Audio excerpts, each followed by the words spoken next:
Reading from Srimad Bhagavatam, Canto 3, Chapter 2, entitled Remembrance of Lord Krishna, text number 8. Durbago batalokoyam yadavo nitaramapi esam vasanto na vidur harim meena ivodupam durbagaha unfortunate bata certainly lokaha universe ayam this yadavaha the Yadu dynasty nitaram more specifically api also ye those samvasantaha living together na did not viduhu understand harim the personality of Godhead meenaha the fishes ivodupam like the moon. Translation and purport by His Divine Grace, Shrila Bhaktivedanta Swami Srila Prabhupada. This universe, with all its planets, is most unfortunate. And even more unfortunate are the members of the Yadu dynasty because they could not identify Lord Hari as the personality of Godhead any more than the fish could identify the moon. Purport. Uddhava lamented for the unfortunate persons of the world who could not recognize Lord Sri Krishna in spite of seeing all his transcendental godly qualities. From the very beginning of his appearance within the prison bars of King Kamsa up to his Maushala Leela, although he exhibited his potencies as the personality of Godhead in the six opulences of wealth, strength, fame, beauty, knowledge, and renunciation, the foolish persons of the world could not understand that he was the Supreme Lord. Foolish persons might have thought him an extraordinary historic figure because they had no intimate touch with the Lord. But more unfortunate were the family members of the Lord, the members of the Yadu dynasty, who were always in company with the Lord, but were unable to recognize him as the Supreme Personality of Godhead. Uddhava lamented his own fortune also because although he knew Krishna to be the Supreme Personality of Godhead, he could not properly use the opportunity to render devotional service to the Lord. He regretted everyone's misfortune, including his own. The pure devotee of the Lord thinks himself most unfortunate. That is due to excessive love for the Lord and is one of the transcendental perceptions of viraha, the suffering of separation. It is learned from the revealed scripture that the moon was born from the milk ocean. There is milk ocean in the upper planets, and there Lord Vishnu, who controls the heart of every living being as Paramatma, the super soul, resides as the Kshirodakshaya Vishnu. Those who do not believe in the existence of the ocean of milk because they have experience only of the salty water in the ocean should know that the world is also called the go, which means the cow. The urine of a cow is salty, and according to Ayurvedic medicine, the cow's urine is very effective in treating patients suffering from liver trouble. Such patients may not have any experience of the cow's milk because milk is never given to liver patients. But the liver patient may know that the cow has milk also, although he has never tasted it. Similarly, men who have experience only of this tiny planet where the saltwater ocean exists may take information from the revealed scriptures that there is also an ocean of milk, although we have never seen it. From this ocean of milk, the moon was born. But the fish in the milk ocean could not recognize that the moon was not another fish and was different from them. The fish took the moon to be one of them, or maybe something illuminating, but nothing more. The unfortunate persons who do not recognize Lord Krishna are like such fish. They take him to be one of them, although a little extraordinary in opulence, strength, etc. The Bhagavad Gita 9.11 confirms such foolish persons to be most unfortunate. Avajananti maam mudha manushim tanum ashritam. We welcome everyone for the morning Bhagavatam class. I want to apologize. Mukundmala Prabhu is busy with book marathon services, so he was scheduled to give class. So I'll be serving you. And I hope what I speak will purify my own heart. Hare Krishna. So this is a very beautiful verse where we see the separation of Uddhava from Krishna. There are two themes that stand out in the purport. The two paragraphs and two beautiful themes are explained by Srila Prabhupada. The first paragraph speaks about viraha, separation from the Lord. Somebody is in an intense state of pure love. Such a devotee thinks he is most unfortunate. So I want to read the last two sentences, very, very powerful. Srila Prabhupada writes, the pure devotee of the Lord thinks himself most unfortunate. That is due to excessive love for the Lord and is one of the transcendental perceptions of viraha, the suffering of separation. So this is ecstasy. And last, I think yesterday, our Rasikraman Prabhu and a few days ago, Arivamsha Prabhu, they explained this, they did full justice to this theme of loving Krishna in separation. We will focus on the second paragraph of the purport, where Srila Prabhupada is focusing on the theme of inability to recognize Krishna or taking Krishna for granted. This is the mood in which Uddhava is crying. He is giving the example that the fishes are seeing the moon in the reflection of the milk ocean. So the fishes don't understand that this is special, this is moon. The fishes think this is another fish. So Uddhava is saying, we saw Krishna amongst us, but the Yadavas, we thought Krishna is one of us. This is a mistake we did. We took him for granted. We thought him to be one of us. And Srila Prabhupada also gives a beautiful example in the purport of how somebody is affected by liver disease and he is given cow urine, and that is very bitter. But he cannot understand that from the same cow, milk is also coming. Because he has not experienced the sweetness of the milk, so he just can't fathom it. Similarly, we suffer in this material world, and we cannot understand how we go through suffering, birth, death, old age, disease, and how God can also come here. We think he is also ordinary. This is a mistake we do. You know, India's first Prime Minister, there is an anecdote. It's supposed to be a true story. He went to Agra once because there is a mental asylum there.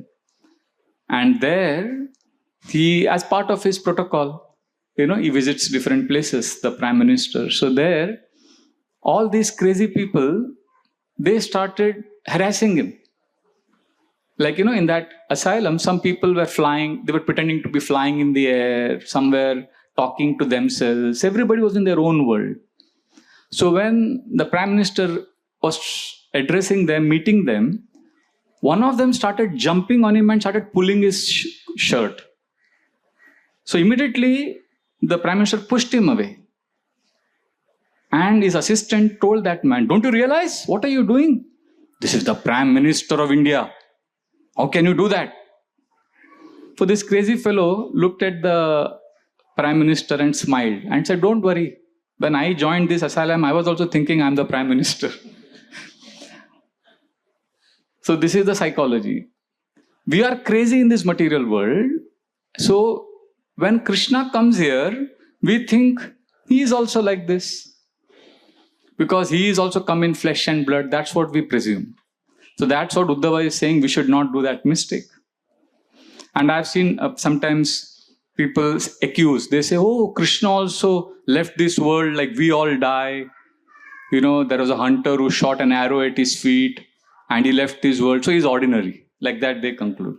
No, Shukdev Goswami warns us in the Bhagavatam 11th canto. 32nd chapter, 31st chapter, sorry. He explains, no, there are 4 strong evidences by which we can understand that Krishna's Janma, Karma and his living the world is not ordinary. Martyena yo guru sutam yamaloka nitam tvam chanayat sharanada paramastra daddam jigyantakantakapi samasavanisha kim swavane swaranayan mrigayam sadeham.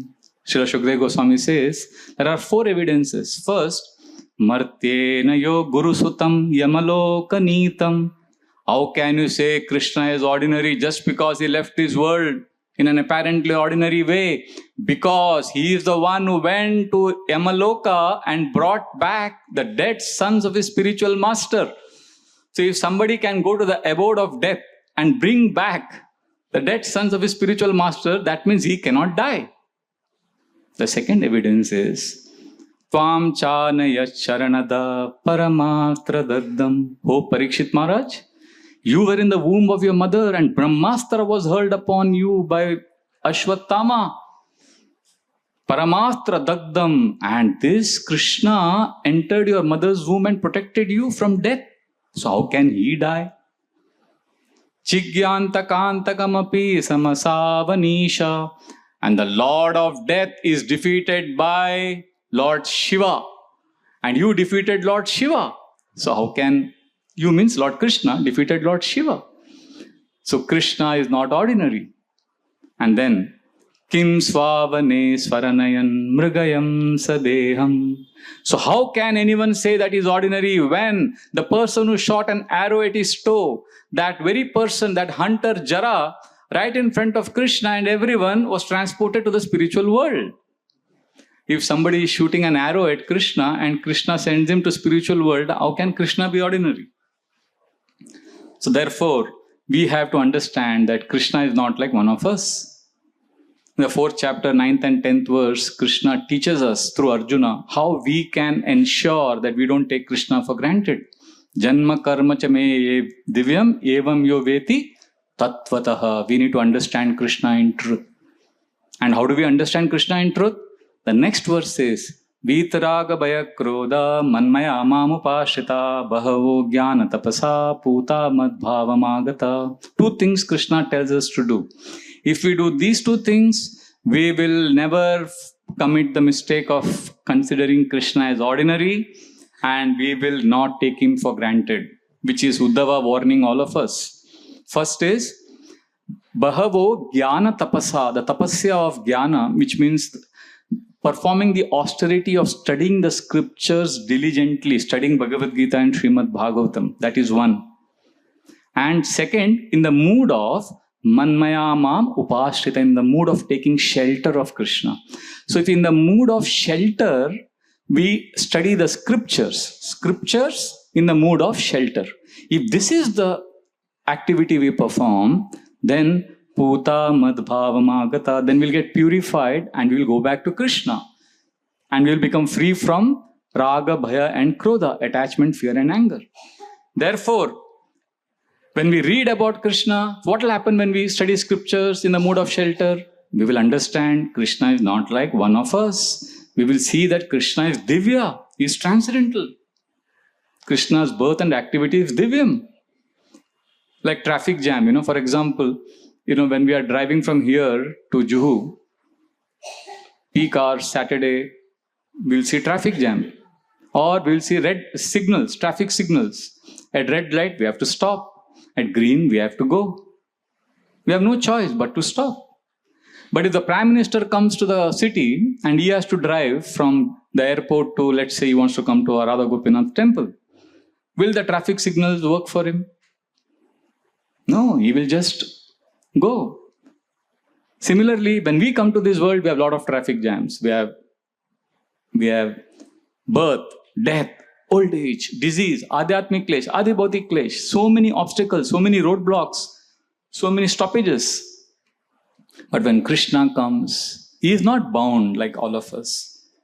Therefore, when Krishna appeared, he delivered And those who took shelter of him recognized him to the Supreme Lord. Tvayambujaksha kila sattva dhamni samadhina veshita chetaseke tvatpada pote namahat kritena kuruvanti govatsapadam bhavabhim. The Devatas, when they are offering prayers to the womb of Devaki, where the Lord is residing, they are saying, my dear Lord, if we concentrate on your lotus feet, that will be the boat that will take us out of this material world. And then this entire material world, the ocean of suffering, will become as small as water contained in the hoof print of a calf, which means we can easily cross over this ocean. That means all the problems of this world will become small because we have taken shelter of Krishna's lotus feet. You know, sometimes we see Gopinath's lotus feet with a pinkish hue and tulsi. We may think it is so small. No, the Devatas are saying it is so huge that the ocean of suffering becomes like the water contained in the hoof print of a calf. We have this, Prabhupada said this story of Gopal Ban and the king. The king drew a line on the board and he said, Gopal Ban, can you make this line small without deleting it, without cutting it? Nobody could do it. But Gopal Ban, how did he make that line small? He drew a bigger line. When he drew a bigger line, then that line became small. Similarly, how do we make all our sufferings small, insignificant? By taking shelter of Krishna's beautiful lotus feet, which is so huge that the ocean of suffering becomes tiny. So there is some magic in Krishna's lotus feet. And who teaches us this? Because not only, see, we take Krishna for granted, or we are unable to recognize Krishna because we are not studying the scriptures, or we are not in the mood of shelter. But who teaches us how to take shelter of Krishna? That is a pure devotee of Krishna. The very next verse, the Devatas clarify this, that Srila Prabhupada, spiritual masters, they do something special for us. Swayam samuttirya sudustaram dyuman bhavarnavam bhimamadabra saurada bhavat padambo ruvanavamatrate nidhaya yata sadanugraho bhavan. What the pure devotees do? They teach us how to meditate on the lotus feet of Krishna. They teach us that this ocean of suffering is not the ocean of water. When we think of ocean, we think of water. No, the Devatas are saying the ocean of material suffering is Dyuman, it is an ocean of darkness, and Krishna's lotus feet is like the sun. Imagine you are in an ocean of darkness. What you need is a boat which removes this darkness, which is the sun. You need sun. And Krishna's lotus feet is that sun. And then the Devatas are saying that Bhavat Padamboruva, the pure devotees of Krishna, they take shelter of this lotus feet, which is like a boat. And they cross over the ocean, but when they cross over the ocean, they keep the boat back in the material world so that we can board that boat and cross over the ocean of material existence. Generally, when we take a boat, we cross the ocean and we reach the other side. The boat also goes with us. But when a pure devotee, when he is practicing bhakti, he goes to the other side and the boat is remaining in the material world so that we can follow the footsteps of the pure devotee and understand Krishna and not take him for granted. Which is what Uddhava's appeal is. And what do pure devotees, Srila Prabhupada has taught us? Simple. Hear about Krishna, chant Krishna's holy names, and render service sincerely. HSC. In Mumbai, everybody does HSC.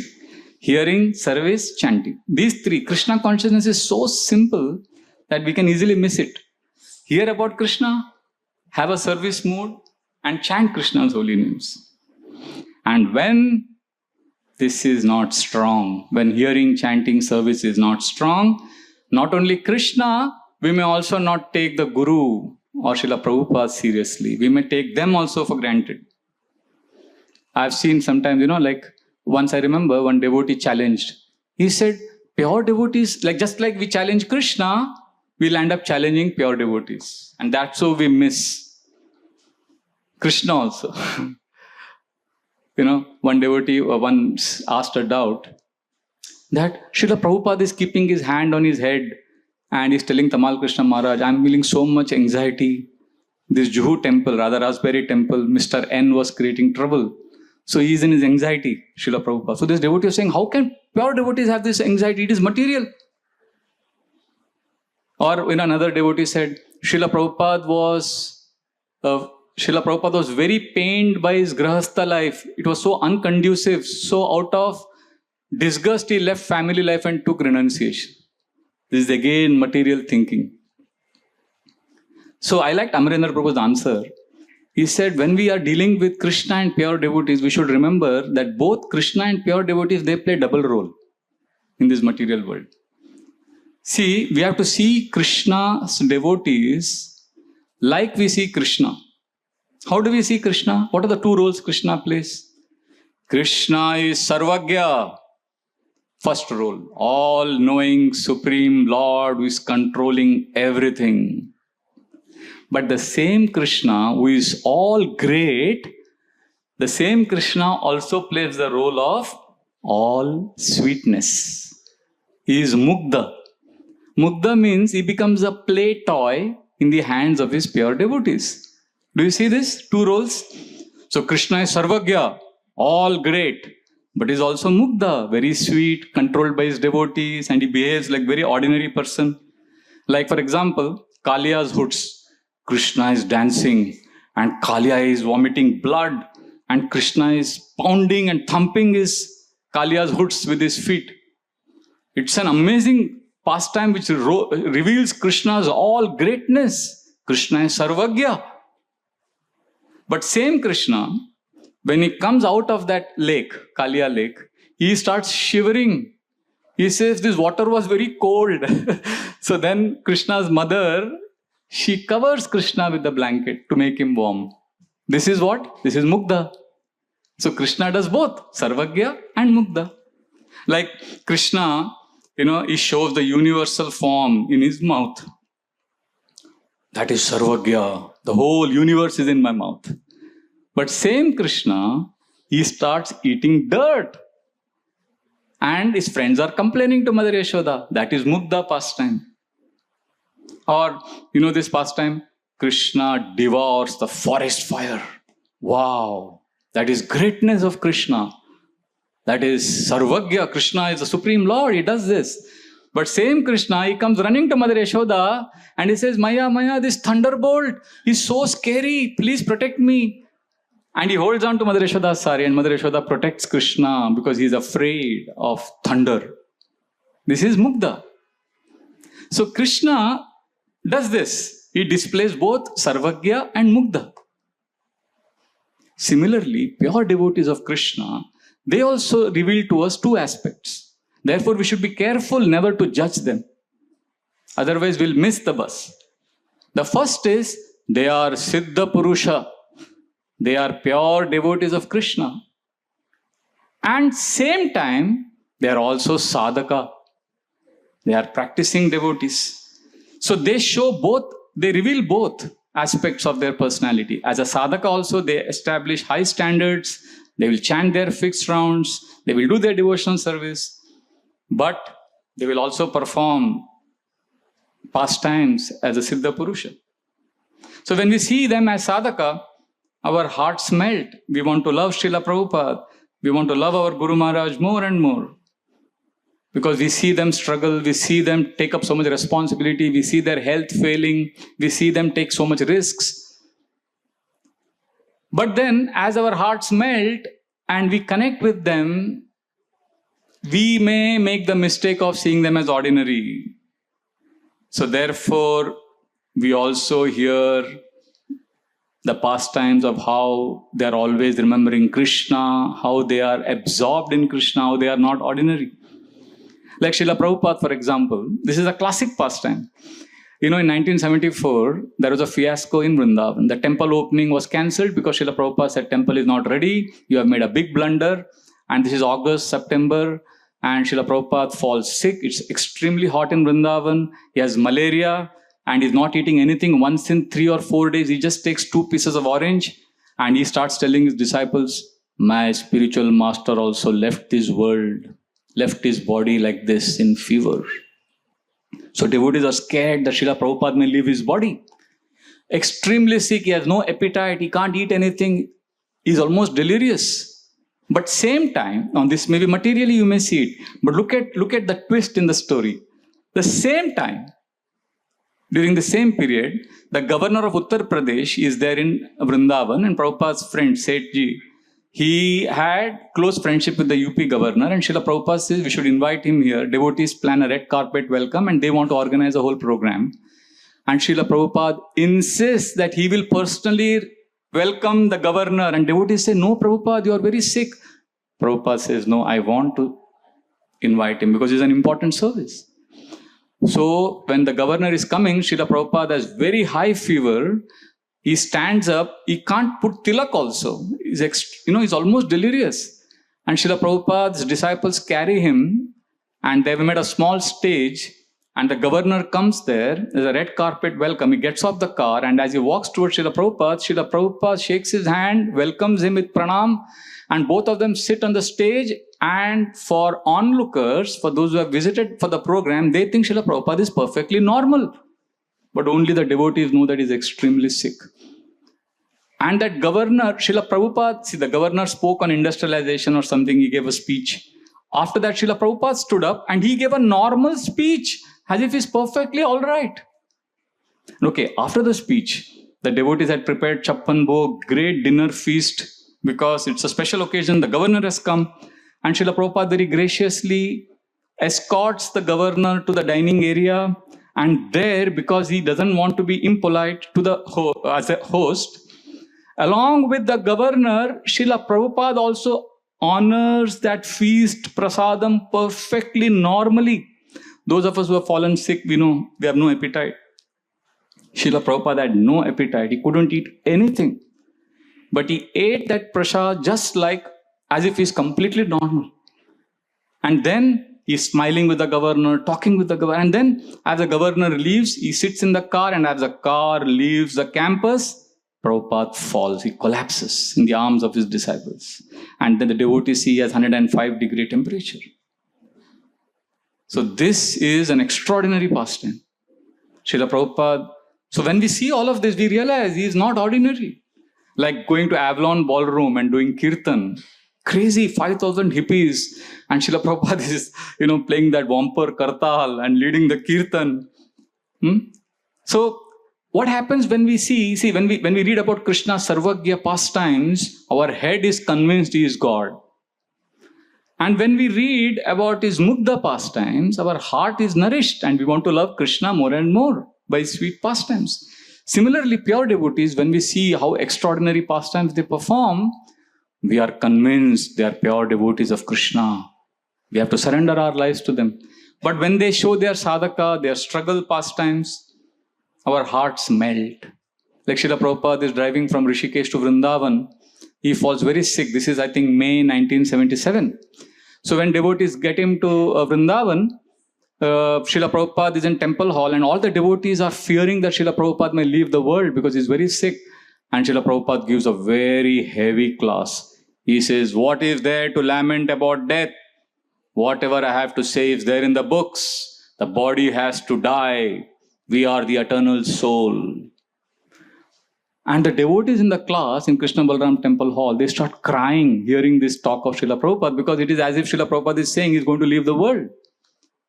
Very strong philosophy class. After this, Srila Prabhupada is taken to his room. And when he goes to his house behind the temple, as soon as he reaches there, he's so sick, he falls into the arms of Tamal Krishna Goswami Maharaj and says, Tamal, just encourage me. So then Tamal Krishna Maharaj glorifies Srila Prabhupada. And then Srila Prabhupada says, thank you. For this pastime melts the hearts of devotees. Srila Prabhupada braving heart attacks, going on for 35 days, traveling in the cargo ship. And wow, Srila Prabhupada performing such amazing pastimes. And there in America, you'll see this in initial days classes, he's saying, I am not happy here in America. I am remembering Vrindavan so much. And there's one lady in the class, she says, yeah, I can see you're not happy. And Srila Prabhupada says, yes, my heart is hankering to be in Vrindavan. I want to go back to Vrindavan. Srila Prabhupada would go to the port, harbor, and see the ship, which is the next ship going back to India. He was missing. But still, Srila Prabhupada tells in that class, but I won't go back because my Guru Maharaj has ordered me to serve. So when we see this, there is a human touch here, and we feel connected. But because we shouldn't make the mistake of seeing him ordinarily, so therefore we also need to see him as Siddha Purusha. Like Srila Prabhupada cried when his son Prayagraj, he lost his mental balance, and then it's a long story. And Srila Prabhupada during his last days, if you read Tamal Krishna Goswami Maharaj's book, Servant of Servant, Srila Prabhupada kept pension for his wife and children. So he taught us by his human dealings, how we would take care of Setiji when he was in Juhu. He would give them gifts, he would give money to the servants, he would give saris to the ladies. He was very personal, human. And Bhakti Charu Maharaj says how Srila Prabhupada was very tired and hungry. He asked for orange juice and there was no orange in the kitchen. So he went down to get the orange and then make the juice. It took him a long time and Srila Prabhupada kept ringing the bell and he got so angry. And when he finally brought the orange juice, Srila Prabhupada said, I've been waiting for 300 years. I'm not eating anything, drinking anything, and I just asked for orange juice and you can't get that, take it away, I don't want it. But Bhakti Charu Maharaj was intelligent, he was a brahmachari that time. He didn't take away the orange juice and just kept it there. Srila Prabhupada chastised him saying that I don't want it, take it away. But after some time, Srila Prabhupada quietly drank it. And after that, Srila Prabhupada kept that glass there. Then after some time, Bhakti Charu Maharaj came inside to take the glass. So when he came to collect the glass, Srila Prabhupada looked at him and called him. He said, please don't get upset. Don't feel bad. See, I'm an old man. I get tired. I get hungry. So I chastise you like this. So when we read these pastimes, our hearts melt. But we should, we should not make the mistake. Therefore, we need to also hear scriptures. We need to hear how Srila Prabhupada is a specially chosen devotee. Like Padma Puran, for example, actually predicts Srila Prabhupada's arrival. In the Padma Puran, there is this conversation where Bhakti Devi is telling Narad Muni in Vrindavan. This is Vrindavan. The place is Vrindavan. And Bhakti Devi, she is telling Narad Muni, Idam sthanam parityajya videsham gamyate maya. Idam sthanam parityajya. Very soon, I will be leaving this place and going. From here, Bhakti Devi is saying, Idam sthanam parityajya. From this place, videsham gamyate maya. I will be carried to a foreign land. It's a very interesting verse. See, you note the language. It's not active voice. See, Bhakti Devi is not saying, Aham videsham gacchami.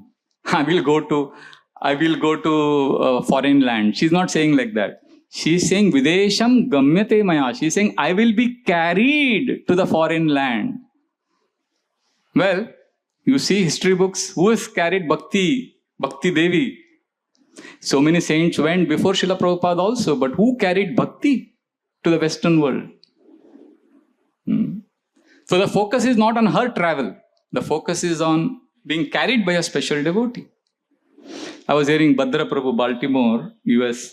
He was quoting Brahma Vaivarta Puran. Amazing. In Brahma Vaivarta Puran, there is Lord Krishna telling Mother Ganges about the golden period for Bhakti movement for the 10,000 years. And the year of the special devotee who would do this service, if you calculate that, it comes to 1896. And that is the year Srila Prabhupada appeared. And we have this classic, amazing verse from Chaitanya Mangal, Chaitanya Bhagavat, isn't it? Which we have quoted many times, where Lord Chaitanya Mahaprabhu is saying about Srila Prabhupada. What is that verse? Okay, you can repeat after me. This is a beautiful verse. Jadi papi dharma chhadi, dura deshe jai, mora senapati bhakta, jai be tatai. If there are sinful people in the far off lands, my commander-in-chief devotee will go there and make them devotees. Did Bhaktivinoda Thakur not predict that a day will come in Mayapur when Africans, Americans, everyone will join hands with Bengali devotees and chant Nitai Gauranga. And did this not come to pass? So, Krishna is not ordinary. But in this Naravat Leela, as a human, he performs pastimes. Similarly, pure devotee is extraordinary. But for our hearts to inspire us, he performs pastimes. It's not a coincidence. The year Srila Prabhupada appeared in this world, same year, first book of Lord Chaitanya went to the Western world. McGill University, Bhaktivinoda Thakur's book. Therefore, Vallabhacharya, he tells Lord Chaitanya Mahaprabhu in the Chaitanya Charitamrita, Kali Yuga Dharma, Krishna Nama Sankirtan, Krishna Shakti Vinanahi Tara Pravartan. Without Krishna's empowerment, the holy name, the Sankirtan movement cannot spread all over the world. So we can see Srila Prabhupada is special. But his human side attracts us.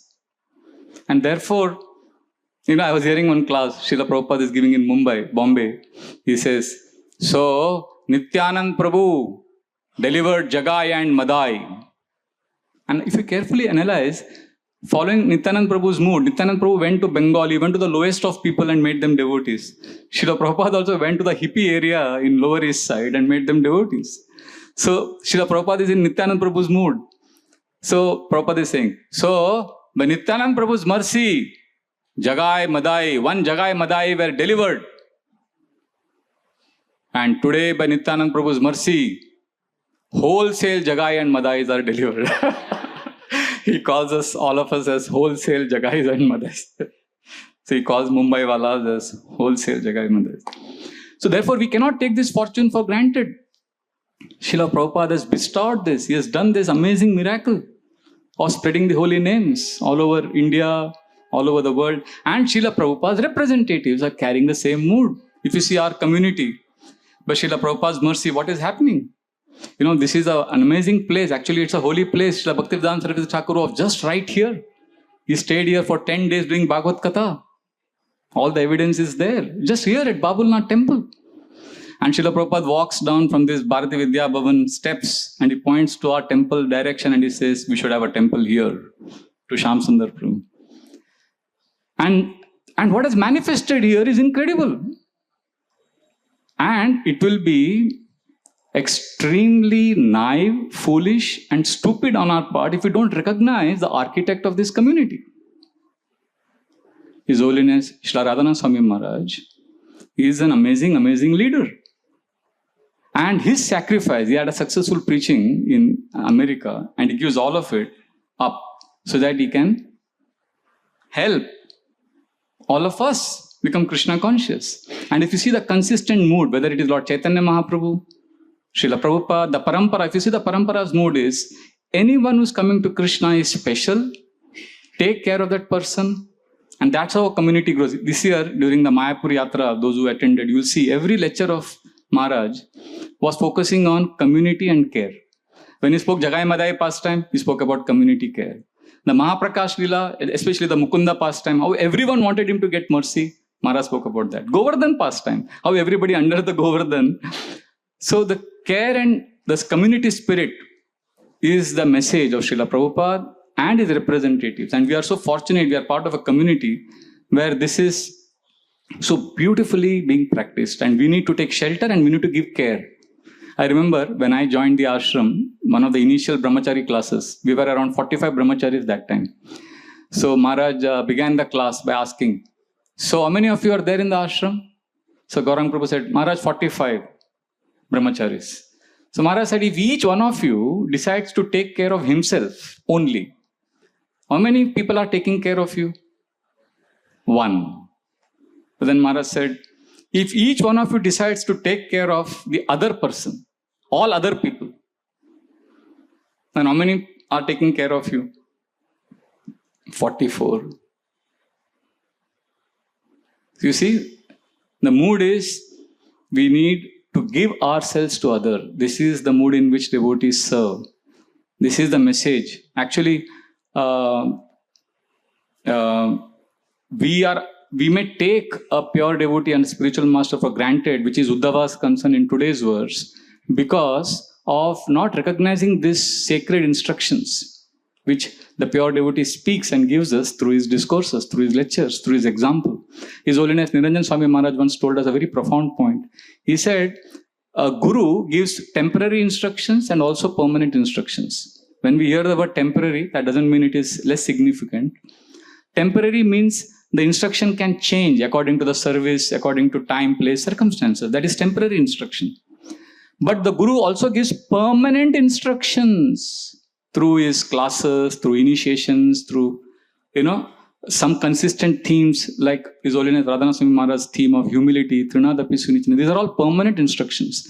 So Niranjan Maharaj was saying, sometimes disciples make the mistake of giving more importance to temporary instructions so much that they compromise the permanent instructions to fulfill the temporary instructions. Temporary instructions must be carried out because they are sacred. They are the desire of the Guru.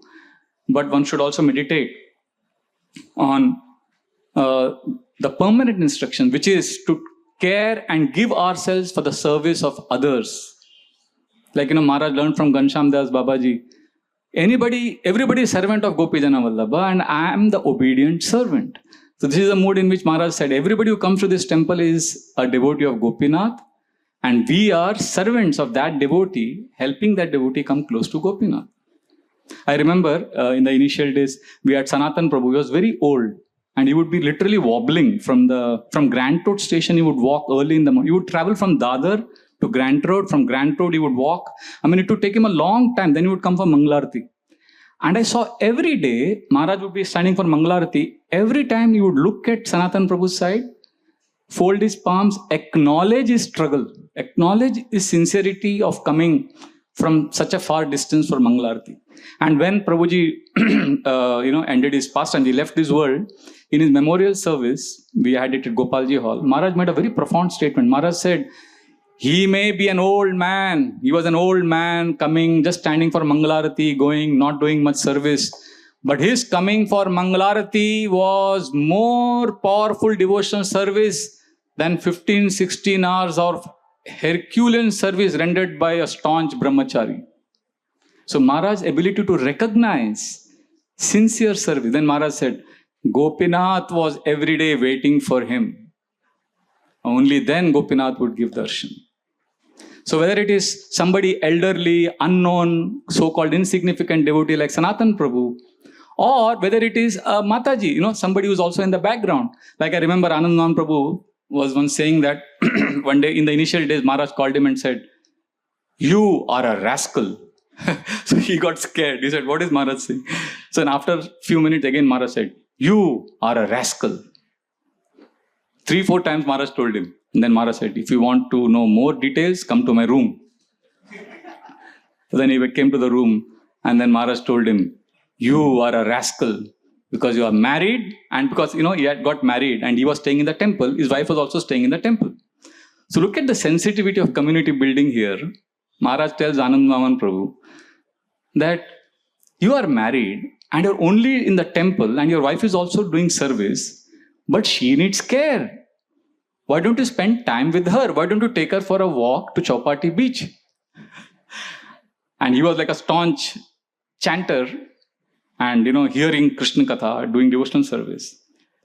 So then Maharaj, he said, yes, Maharaj, I will take her. Maharaj said, go right now. Take her right now to Chowpatty beach. Spend time with her. Talk to her. So then he went to Tulsi Mataji and told her that Maharaj has said we should go for a walk to Chowpatty beach. Come. She couldn't believe her ears. She was shocked. She was shocked. But then they went, and as they were going to the beach, Maharaj was standing here at the corridor and he was looking at them. And Anandamahan looked up and Maharaj smiled, happy that. And then when they came back, next day, Maharaj is so particular. Tulsi Mataji was cooking for the deities. Maharaj went to the deity kitchen and asked her, did Anandamahan take you? What did he speak to you? Everything. Maharaj took a complete report from his wife. So this is so sweet. This is the way. And it's not just Mataji or old person, even children. See, everybody is important. Everybody belongs to Gopinath. Like I remember Namanand Prabhu, son of Krishnanam Prabhu and Amritna Mataji. When he was a young boy, Rishabh, he was 8 or 9 years old. So he was sitting in the Bhagavatam class. Next to, he was like with all of us are sitting in the class. And after the class, any questions, he raised his hand. And Maharaj gave him so much importance. A young 8-year-old boy, Maharaj says, yes, Rishabh, Prabhu, what is your question? And he is very innocent child. He is saying, Maharaj, what is higher, Goloka Vrindavan or Vaikuntha? Now, if this question was asked to you and me, we would say, which is higher? Golok Vrindavan or Vaikuntha? Goloka Vrindavan. And we have evidences for that, right? We will quote all the scriptural statements and we'll say Golok Vrindavan is higher than Vaikuntha. But look, because it's a small child asking this question, Maharaj looks at him with so much affection and says, Rishabh, you are most dear to my heart. You tell me which place you like more, Goloka or Vaikuntha? For this Rishabh, young boy, he thinks for a moment, and then he says, Maharaj, I like Goloka more. Then Maharaj says, then Goloka Vrindavan is the highest dham. So, giving importance to that child, to a Mataji, to an old person, to brahmacharis, like I remember in one class Maharaj said, you know that story that sadhu is giving blessings to different people. To a butcher he says, you die or you live, no problem, because you are living a miserable life. To the prince he says, you always live, because if you die you will get a lot of sinful reactions. Like that he gives different blessings. Then he said, Maharaj said, then, and for brahmachari, Maharaj paused. And Maharaj looked at Gopinath Chandra Prabhu was sitting right in the front. And Maharaj said, look at our Gopinath Chandra Prabhu. Brahmachari life means austerity. And he is from IIT, so intelligent. And he is sleeping on the floor here. But this austerity means you will go back home, back to Godhead. So that sadhu told that brahmachari. Then Maharaj looked at Gopinath Chandra Prabhu and said, this is not for you. But that sadhu told that brahmachari that you die. And then again Maharaj looked at Gopinath Chandra Prabhu, but you live. And Maharaj folded his palms and said, I am very sorry. Please, you live long. Maharaj appreciated him, acknowledged him, gave him so much importance. And the next day morning, again Maharaj saw him in the morning program. Again Maharaj called him, embraced him and said, Prabhu, may you live a long, long life of brahmachari life. Again Maharaj. So for the next 2-3 days, Maharaj acknowledging him, so sensitive, caring, not just brahmachari, women, children, old people, even animals. Shikshashtakam Prabhu, Maharaj went to Nasik. So he had made a fountain for the pleasure of Radha Madan Gopal. And he had also put turtles there. So he said, Maharaj, we also have turtles. So Maharaj said, turtles. Maharaj looked at them and he said, but turtles cannot live in water. Always, they need land. So then Shikshashtakam Prabhu said, yes, Maharaj, there is a water pipe, so the turtles will be there, safe.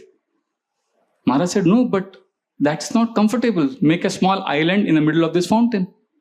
Because they are associates of Radha Madan Gopal.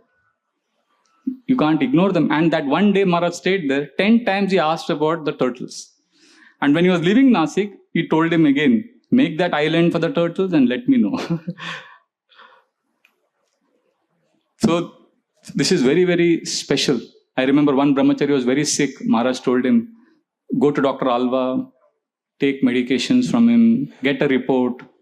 So he went, he did the test, and the test report revealed that he had tuberculosis. So he came to meet Maharaj. And then he said, Maharaj, the medical report was done, the test was done, and the report says, he was gathering his breath to say, before he could say, Maharaj said, I know you have tuberculosis. He was shocked. He said, how do you know, Maharaj? And Maharaj said, what is higher? Obedience of the Guru, obedience of the disciple, or the love of a Guru? So he said, love of Guru is higher than the obedience of a disciple. So then Maharaj said, yes, my love for you is greater than your obedience to me. So I already inquired from the doctor what disease you have. And I already know what you are affected by. So like this, we see that we are very, very fortunate. And the most important instruction the Guru gives us is to offer our lives to Krishna, surrender to Krishna. This year there were initiation ceremonies in Kolhapur, Nasik, Bombay, Juhu, Belgaum. And if you see, there was one theme consistent in all the lectures that Maharaj gave. And that was, amazing point, he said, It's time we start reciprocating with Krishna. See, generally, we always want to hear how Krishna reciprocates with devotees. Prabhuji, please give an inspiring talk. Tell us how Krishna loves us. Tell us how Krishna reciprocates. We want to hear all of this because subconsciously we think I'm a devotee and I need faith, I need strength, and I want to hear how Krishna is so kind. Krishna reciprocates with all the devotees. But for Maharaj, Krishna reciprocating with devotees is a done deal. There is no doubt about it. But he is Guru. Guru means heavy. Sadhu means one who cuts our illusions. So Maharaj was consistently making this theme. We need to surrender. We need to reciprocate with Krishna's love. Krishna is giving us so much. So therefore, we need to see the Guru from, not simply material perspective. Like I was talking about Prabhupada's pastime, that malaria pastime, or Sanat Kumar Prabhu said a very interesting, instructive pastime. He said once Maharaj also got malaria. Hopefully the last time. That is the first and the last time he got malaria. Hopefully last time. So that time he was saying, Sanat Kumar Prabhu was there. He says, generally what happens when you get very high fever, you get delirious. So Maharaj was also delirious. And he had very high fever. So you may think, how can a pure devotee get malaria? How can a pure devotee have delirium? So then there is a twist to the story. What actually happened when we have delirium, what do we blabber out? All incoherent things. But when Maharaj had malaria, in that condition, he spoke the entire Krishna killing demons from the Krishna book. In the 2 days, Maharaj made Krishna kill all the demons. And then his temperature subsided. So even in that condition, he was Krishna conscious. So it is our great responsibility to, like what Uddhava is telling here, about not seeing a pure devotee from the material, Krishna from the material point of view, not taking Krishna for granted. Similarly, we as sadhakas, we have a very big responsibility not to take our spiritual master, our parampara, Srila Prabhupada, for granted. And we can do that if we practice gratitude, constantly remembering our great fortune that we are being offered. We are so fortunate that we have a parampara which is offering us to Krishna. I would like to end with this one pastime. Our Nityanand Prabhu, Brahmachari in our ashram, he was thanking Maharaj last year, saying, Maharaj, thank you so much. You gave Jagannath, Baldev, Subhadra deities to my mother. Immediately Maharaj said, no, I did not give her. He said, no, Maharaj, I was there. Maharaj, remember last year I brought mother to your room and you gave this beautiful set of deities. Maharaj immediately said, no, I did not give her Jagannath. No, Maharaj, you did give her. You gave her Jagannath.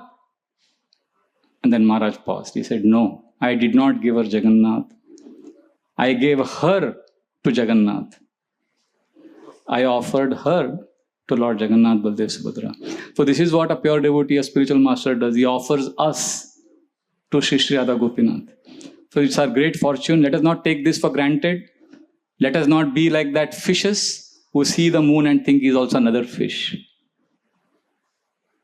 Emona durmati samsara vitare podya achino ame. Bhaktivinoda Thakur says, Tava nija jana kon mahajane pataya dile tumi. You have sent your pure devotee to deliver us from the shackles of material existence. So on this very auspicious day of His Holiness Radhanath Swami Maharaj's appearance day, let us have this aspiration to care and love each and every devotee who comes to this community, to this temple, and every devotee in ISKCON who has come to Srila Prabhupada, and give them our heart, our life, our service, and help assist our Guru Maharaj in creating a beautiful community and a society which Srila Prabhupada dreamed of, a house where the whole world can live. His Holiness Radhanath Swami Maharaj ki jai, Srila Prabhupada ki jai. Thank you very much. Hare Krishna.